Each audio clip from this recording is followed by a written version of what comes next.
All right, so Dr. Lou has returned to the Rick and Bubba Show. Dr. Lou dropping by throughout football season. He's laid out his schedule when he can be with us. He is back. He is geared up. He's ready to bring you the information concerning this week's games. Dr. Lou, Dr. Lou, that's Dr. Lou, Dr. Lou, Dr. Lou. The doctor will see you now. Hello, Dr. Lou. Happy birthday, and a hubba, bubba. Guys, I've got a quick question for you. What pattern do the Tennessee Volunteers have in their end zones? What pattern? The checkered pattern there? Checkerboard. Checkerboard? More like chokerboard. Oh, Doctor! Oh, I'm on fire already. Put him out. You didn't waste any time, Lou. Fan him. Man. Fan the flame. Guys, the warm-up games are over, and we finally made it to the meat of the college football season. Guys, we got wall-to-wall games on countless sports stations coming up tomorrow. We got Alabama, Georgia. We got Ole Miss, Florida. We got Mississippi State, Texas A&M. We got West Virginia, Oklahoma. We got Notre Dame, Clemson. But, guys, even with all these great games going on, I'm keeping my schedule clear for the biggest event of the weekend. Reg becomes a Wilburn. That wouldn't be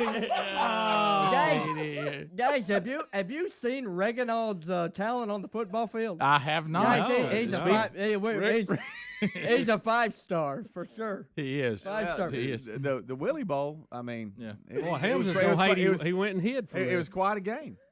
Now, guys, college football isn't the only football making headlines this year. The NFL is getting some attention as well. Did you see where former Auburn and current Carolina Panthers quarterback Cam Newton will be hosting a new Nickelodeon show called I Wanna Be? The show will feature, that's a true story, the show will feature Newton helping children to make their dreams come true.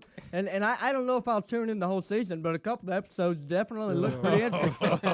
Guys, the first episode will follow 11-year-old Lamar, who wants to raise money for his dad's church while being a college football quarterback.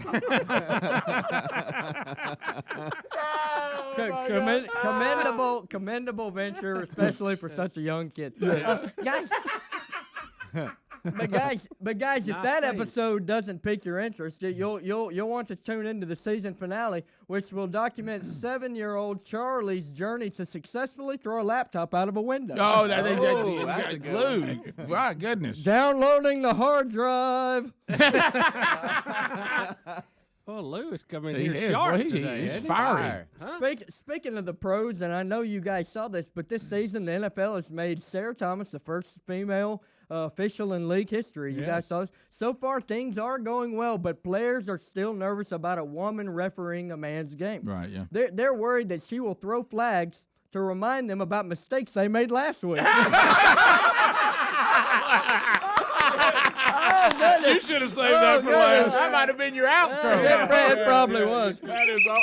I just cannot believe you for not doing the laundry last week. Hey, I can't believe you talked to that girl back in 1992. Fine. That's great. It won't be that funny the rest of the time, but I probably should have ended with that. I was about to say, do you think you've peaked too early? I peaked, but that's okay. Good night, everybody. We'll finish up the segment. Yeah, guys, the first month of college football is in the books, and boy, do we have a ton to catch up on. Did you guys see where 2 TCU players were arrested for robbery and bodily injury? 2 TCU players. Yes, okay. Check it.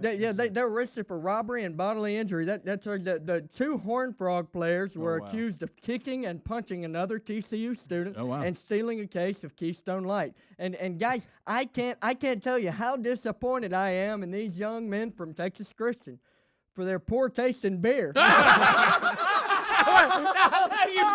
Goodness gracious! Oh, goodness gracious! Who beats up somebody for a come Keystone? on. Yeah, seriously, at least make it a Bud Light. They didn't give you the Keystone. Now, guys, They didn't give you the Keystone. Now, guys, one team that is yet to disappoint is the Georgia Bulldogs. The Dogs' 4-0 record is largely a credit to their defense, which has allowed only 6 touchdowns this season.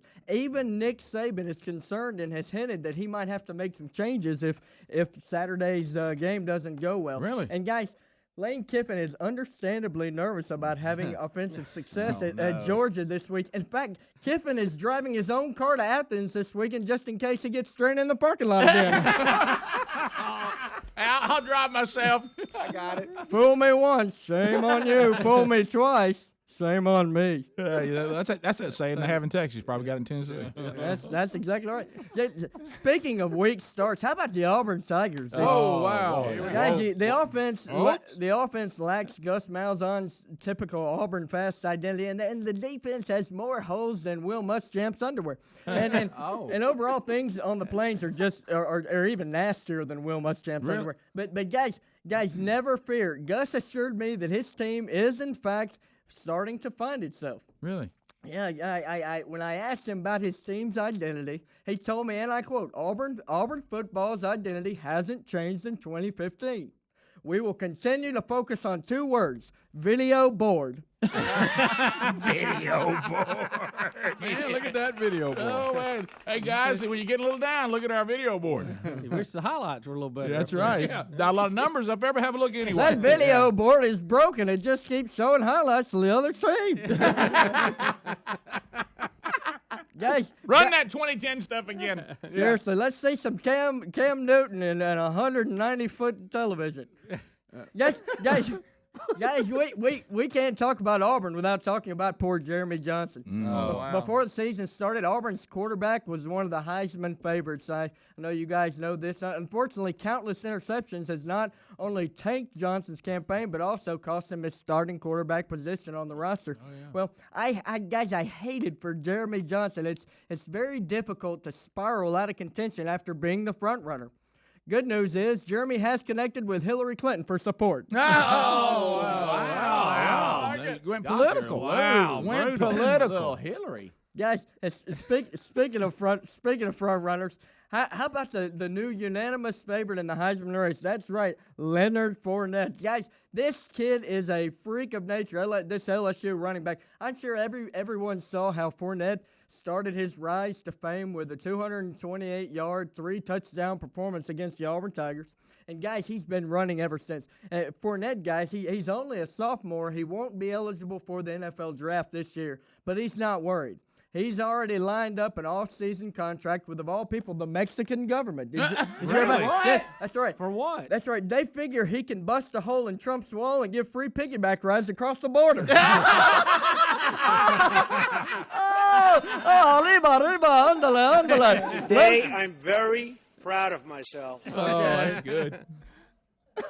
Guys, arriba, ándale. Let's go, Senor Leonardo Fournette. Take us to Los Estados Unidos.